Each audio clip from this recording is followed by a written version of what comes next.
Gomercindo comenta, pensativo, que talvez a filha ainda queira ser freira. Maria o encara com firmeza. Pergunta se ele teria coragem de trancá-la num convento, só para se livrar da vergonha de ter uma filha separada morando em casa. O fazendeiro tenta se defender. Diz que não foi isso que quis dizer. Mas Rosana, ferida no orgulho, responde amargurada. Foi exatamente o que pareceu, papai. Pede a bênção.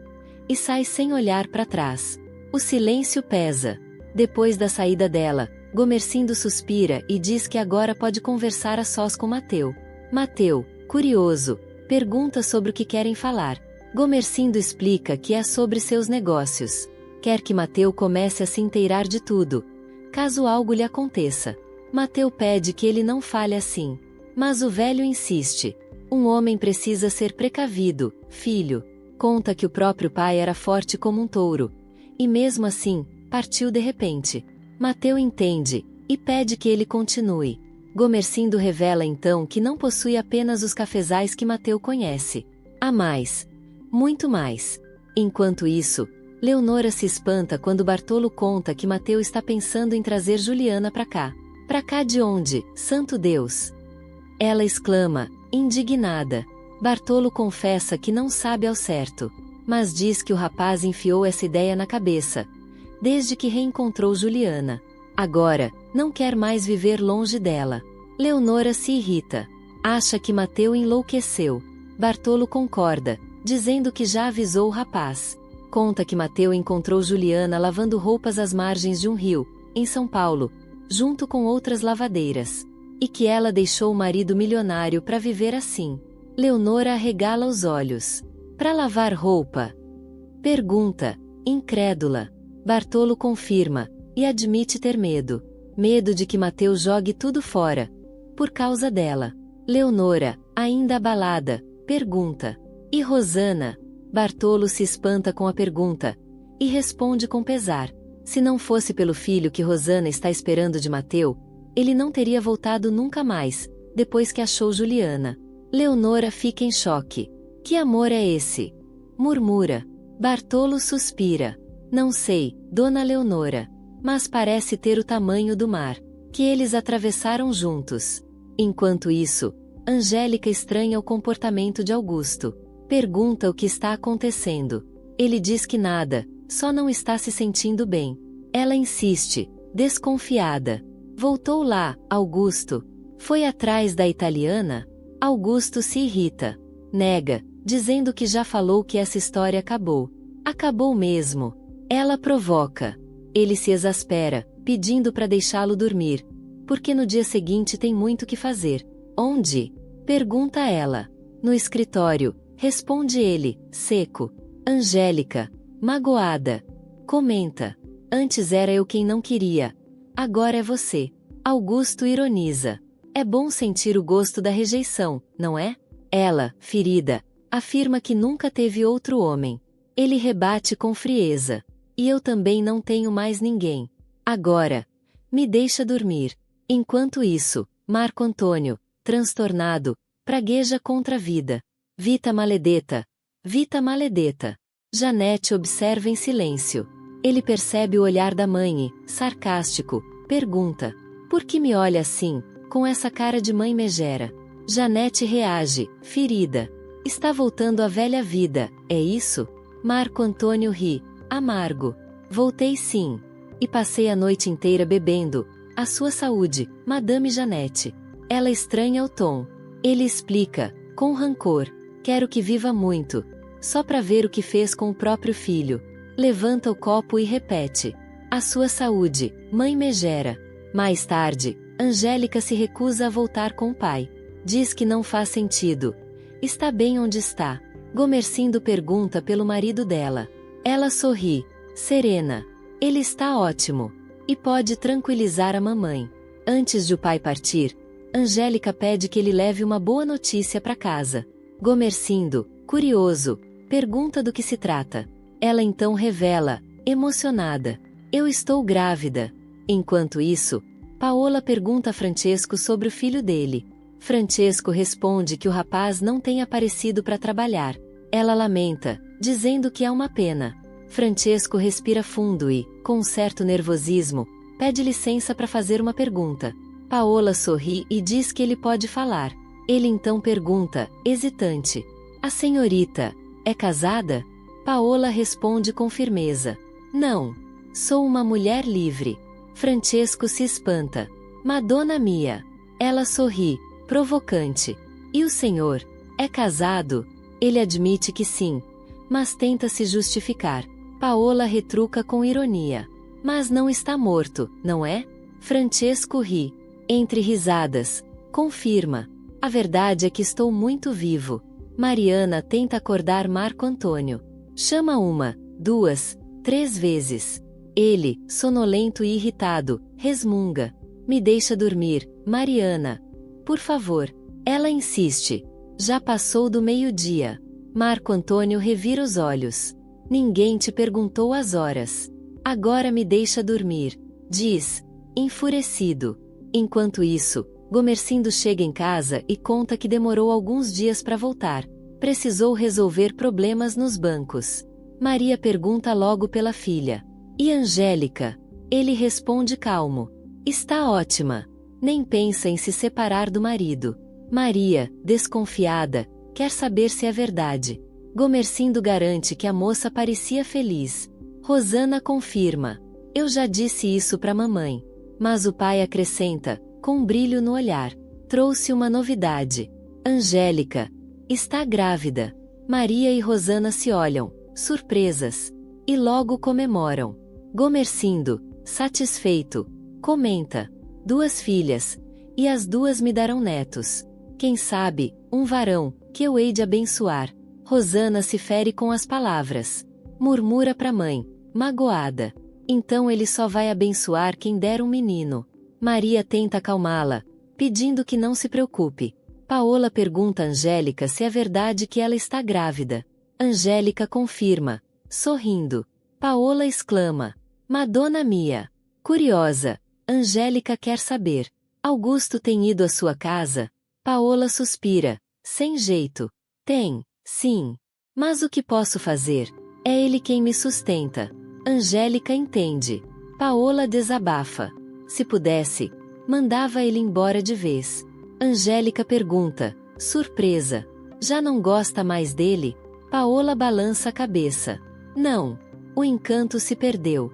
O doutor Augusto não é o homem que eu imaginava. Angélica abaixa o olhar. Revela em voz baixa. Ele ainda não sabe que eu estou esperando um filho dele. Paola se espanta. Não contou.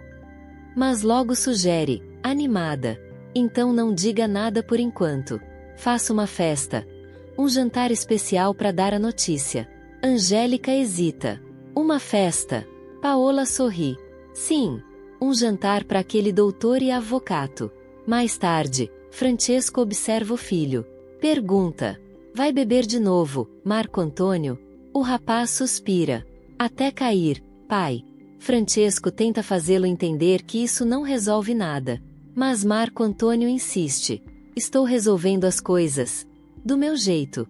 O pai o repreende. Bebendo assim, e sem comer, vai acabar doente. Marco Antônio responde com frieza. Não me importo mais com a minha vida. Pede licença para sair. Francesco chama e decide acompanhá-lo. Se você precisa morrer, filho, então morreremos juntos. Marco Antônio recusa com ironia. O senhor seria uma péssima companhia. Francesco tenta fazê-lo refletir. Viver desse jeito não adianta nada. O rapaz desabafa. Eu tô perdido, pai, sem rumo. Nada mais faz sentido. O pai insiste. Você não pode continuar assim. Marco Antônio grita. Eu não consigo esquecer. Francesco tenta confortá-lo. Um dia ela vai parar para pensar. Mas o filho não acredita. Ela me odeia.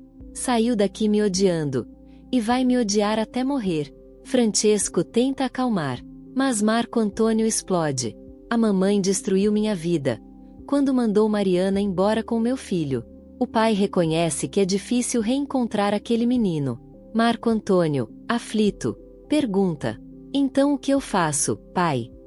Francesco encara firme. Faça o que quiser. Menos beber como um porco. Tenta fazê-lo refletir. Imagine o que Juliana pensaria se te visse chegar em casa desse jeito. Marco Antônio respira fundo. Pergunta amargo. O senhor viu o italiano dela? Francesco confirma. Mas garante. Aquele homem não está no seu caminho. Enquanto isso, Mateu conversa com Dona Leonora. Conta que esteve no lugar onde Juliana vivia e conheceu a casa dela.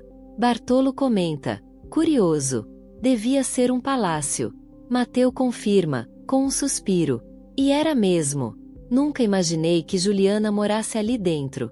Leonora pergunta. E o marido dela? Mateu responde. O coitado mal conseguiu falar quando viu. Estavam lá ele e o senhor Francesco. Bartolo se lembra. Francesco, amigo do pai de Juliana. Mateu confirma. Ela abandonou toda aquela riqueza porque roubaram o filho deles. Leonora levanta a sobrancelha. Ou talvez porque não gostasse do marido. Mateu concorda. Ela nunca gostou. Leonora provoca, com um leve sorriso. E você? Também não gosta da sua esposa, não é? Mateu baixa os olhos e admite, em voz triste. É verdade. Desesperado, Mateu confessa que não sabe o que fazer da própria vida. Bartolo tenta fazê-lo refletir, lembrando que ele não pode jogar fora tudo o que conquistou ali. Mateu responde que não quer fazer isso, mas Bartolo insiste para que ele pense 2 vezes antes de cometer uma besteira. Leonora intervém dizendo que não há como ele trazer Juliana para viver com eles, pois que desculpa daria um. Bartolo reforça a dúvida, perguntando que mentira inventariam. Mateu, perturbado, diz que sabe, mas admite que não pode mais viver longe dela. Juliana desabafa com Naná, dizendo que se não tivessem se perdido, hoje estaria com Mateu naquela fazenda, trabalhando duro nos cafezais, mas com filho nos braços. Naná comenta que ela não sabe o que é lidar com trabalho no campo e Juliana responde que não se importaria, pois na Itália ajudava seu papai e sua mamãe e também não era fácil. Naná concorda e sugere que esperem que ele volte para buscá-la. Juliana afirma com confiança que ele vai voltar, que seu Mateu vai voltar. Mateu conta que esteve na colônia conversando com Bartolo e Dona Leonora, mas quando Rosana quer saber sobre o que falavam, ele desconversa e pede para dormir. Ela observa e diz que ele parece cada vez mais distante. Mateu tenta tranquilizá-la, dizendo que está ali ao lado dela e ela pede que a abrace. No silêncio, Rosana pergunta se o filho dele será homem, afirmando com convicção que sim, porque também era o menino filho que Mateu teve com Juliana. Irritado, ele manda que ela pare de falar nisso e ela se desculpa. Exasperado, Mateu confessa que tem vontade de ir embora dali. Rosana, desconfiada, pergunta se ele reencontrou Juliana, se foi atrás dela quando deixou sozinha com a irmã. Mateu pede que fale baixo para não acordar os pais dela, mas Rosana insiste, acusando de ter encontrado a maldita italiana.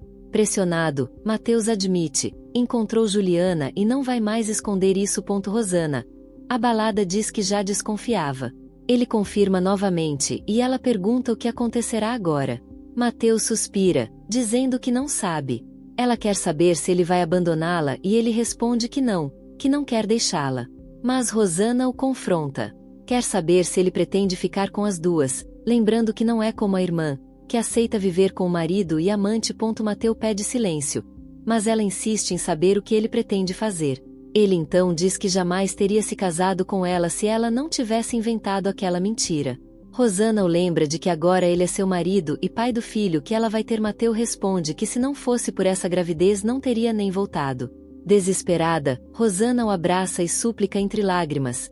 Não me deixe, Mateu, não me deixe. Marco Antônio diz ao pai que vai se ajoelhar aos pés dela e fazê-la entender que não teve culpa de nada.